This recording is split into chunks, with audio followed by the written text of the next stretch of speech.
ஹாய்ங்க. Tuesday morning. நமக்கு இட்லி மாவு அரைச்சிட்டாலே போதுங்க. ஒரு 3-4 நாளைக்கு பிரச்சனை இல்லை இல்லையா? ஸோ இன்றைக்கி மார்னிங் பிரேக்ஃபாஸ்ட் வந்து தோசை பண்ணியிருந்தேன். அதுக்கப்புறம் பருப்பு சாம்பாரும் சைட் பை சைட் பண்ணி வச்சுருந்தேன். ஆனால் எங்கள் வீட்டுக்காரர் வாக்கிங் வெளியே போனாரா, அங்கேருந்து ஃபோன் பண்ணி ஜெயா இந்த மாதிரி இட்லி கடை ஓப்பன் ஆகிருக்கு, வடை சுட சுட போட்டிருக்காங்கன்னு சொன்னாரா. ஆஹா, வடை வாங்கி ரொம்ப நாள் ஆகிடுச்சு. ஏன்னா இந்த சிலிண்டர் ப்ராப்ளத்தால் அந்த கடை மூடி இருந்தது, இப்போ தான் ஓப்பன் பண்ணியிருக்காங்க. சரி, வடையும் ஆளுக்கு ஒரு வடைன்ற கணக்கில் வாங்கிட்டு வந்துட்டார். இது வந்து தண்ணி சாம்பார் கொடுப்பாங்க, ரொம்ப நல்லாயிருக்கும். அதாவது நம்ம வீட்டு லேடிஸ் பொறுத்த வரைக்குங்க, இந்த தோசைன்ற விஷயத்தில் பார்த்திங்கன்னா எல்லாருக்கும் ஊற்றி கொடுத்துட்டு கடைசியாக தான் நம்மளால் சாப்பிட முடியும் இல்லையா? அது என்னவோ அந்தளவுக்கு ஒரு திருப்தி இல்லாமல் தான் இருக்கும் அந்த டைமில். சரி, நான் எல்லாமே செஞ்சுட்டேன், சாம்பார் எல்லாமே செஞ்சாச்சு. எனக்கு என்னமோ இந்த வடையில் இந்த மாதிரி சாம்பாரை போட்டு நல்லா முக்கி சாப்பிட்றது எனக்கு ரொம்ப பிடிக்கும்.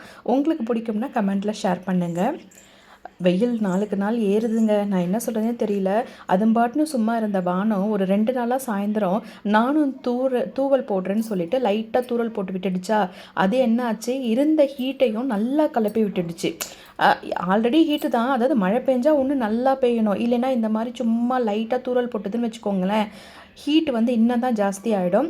சரி, என்னோடய டார்கெட் என்னென்னா ஒரு 12 மணிக்குள்ளேயாவது லஞ்ச் வேலையை முடிச்சிட்டோன்னு வச்சுக்கோங்களேன், ஒரு ஒரு ஃப்ரீயாக இருக்கும். சரி, அதனால் நான் காலையிலே கடன்னு வேலையெல்லாம் பண்ண ஆரம்பிச்சுட்டு என்னோடய லஞ்ச் வேலைங்களை ஆல்மோஸ்ட் ஒரு 11:45ன்ற டைம்லேயே நான் முடிச்சிட்டேங்க.